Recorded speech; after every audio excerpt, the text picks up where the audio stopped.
2 محرم 61 ہجری کو کربلا معلیٰ میں حضور سید الشہداء امام حسین علیہ السلام پہنچے اور بن یزید ریاحی چونکہ آپ کے ساتھ تھا، آپ کو روکے ہوئے تھا۔ عمر ابن سعد جب پہنچا تو وہ چاہتا تھا کہ کسی طرح مذاکرات کے ذریعے سے معاملہ حل ہو جائے، لیکن چونکہ حضرت امام حسین علیہ السلام یزید جیسے فاسق و فاجر کی بیعت کرنے کے لیے کسی طرح ناآمادہ تھے، 1-2 دن کے انتظار کے بعد ابن زیاد نے شمر لعین کو اور خولی وغیرہ کو دیگر لوگوں کو بھیجا کہ وہ جا کر دیکھیں کہ کیا ابن سعد اپنے کام کو بخوبی پایا تکمیل تک پہنچا رہا ہے یا نہیں۔ اس کا تعلق شمر کا بھی خاندان بنو کلاب کے ساتھ تھا۔ اس نے کہا کہ ان کے لشکر میں، ان کے ساتھیوں میں ہمارے خاندان کی ایک خاتون کے 4 بیٹے بھی شامل ہیں، اگر تو مجھے امان لکھ دے ان کے لیے تو میں وہ امان لے کر روانہ ہو جاتا ہوں۔ ابن زیاد نے کاتب کو حکم دیا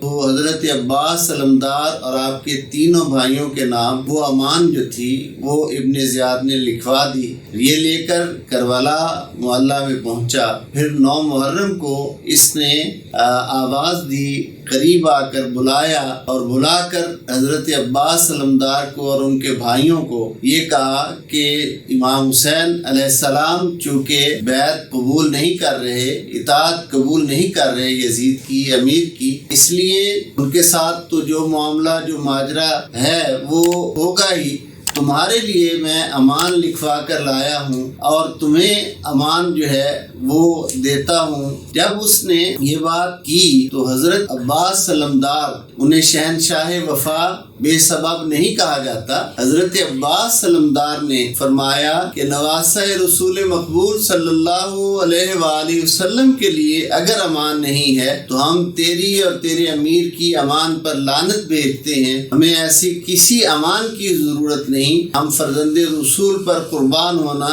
اپنا فریضہ سمجھتے ہیں۔ 9 محرم الحرام کو لشکر اشقیاء نے یہ چاہا کہ وہ حملہ کریں اور عصر کے وقت اس خیال سے وہ آگے بڑھنا شروع ہوئے کہ ہم حملہ کریں اور یہ جو چند 72 نفوس قدسیہ مشہور قول کے مطابق ہیں ان کو ہم شہید کر کے اپنے انعامات کا اور دنیاوی لالچ کی راہ میں حائل رکاوٹ کو ختم کریں اور انعامات کو حاصل کریں۔ اس خیال سے جب وہ لشکر اشقیاء آگے بڑھنے لگا تو حضرت امام حسین علیہ السلام نے حضرت عباس علمدار کو ارشاد فرمایا کہ بھائی جاؤ اور جا کر ان سے پوچھو کہ عباس یہ کیا چاہتے ہیں۔ حضرت عباس علمدار کی یہ ایک شان خاص طور پر آج کے اس پیغام میں عرض کرنا چاہتا ہوں کہ آپ میدان شجاعت کے تو شہنشاہ تھے ہی کہ اسد اللہ الغالب علی ابن ابی طالب کے لال تھے اور نور العین تھے، لیکن آپ ایک بہترین سفیر اور مذاکرات کے ذریعہ سے اپنے مخالف کو قائل کرنے کی صلاحیت بھی رکھتے تھے۔ آپ جب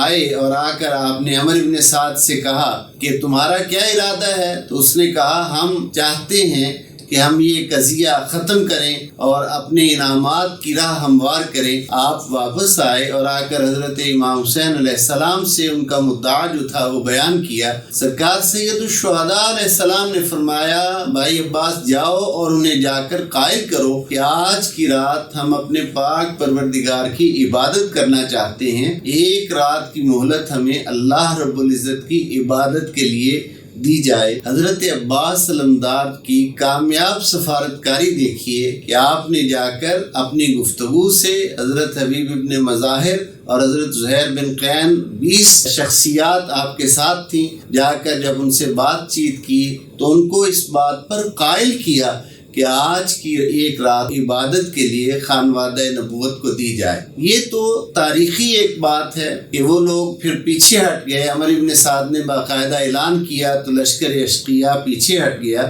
لیکن اس میں اہل معرفت نے ایک بہت خوبصورت بات کی ہے، بہت اہم بات کی ہے۔ وہ کہتے ہیں کہ حضرت شہزادہ علی اصغر کی عمر مبارک، کیونکہ آپ کی ولادت 9 رجب المرجب 60 ہجری کی تھی، تو 9 محرم کی جب تک شام نہ ہو جاتی آپ کی کامل عمر 6 ماہ نہیں بنتی تھی۔ قربانی کی سب سے کم عمر جو شریعت مقرر کرتی ہے وہ 6 ماہ کرتی ہے۔ اس کے پیچھے حضرت امام حسین علیہ السلام کا عبادتیں تو ہر شب کون سی رات ایسی ان کی حیات مبارک کی تھی جس میں ان کے سجدوں سے وہ ان کا مسلح عبادت خالی رہا، ہر رات یاد خدا میں گزرتی، ہر رات عبادت میں گزرتی، لیکن یہ رات پھر خاص طور پر تھی ہی عبادت کے لیے۔ اور اس میں ایک راز یہ تھا کہ حضرت شہزادہ علی اصغر کی عمر مبارک جو ہے وہ اپنے کمال کو پہنچے۔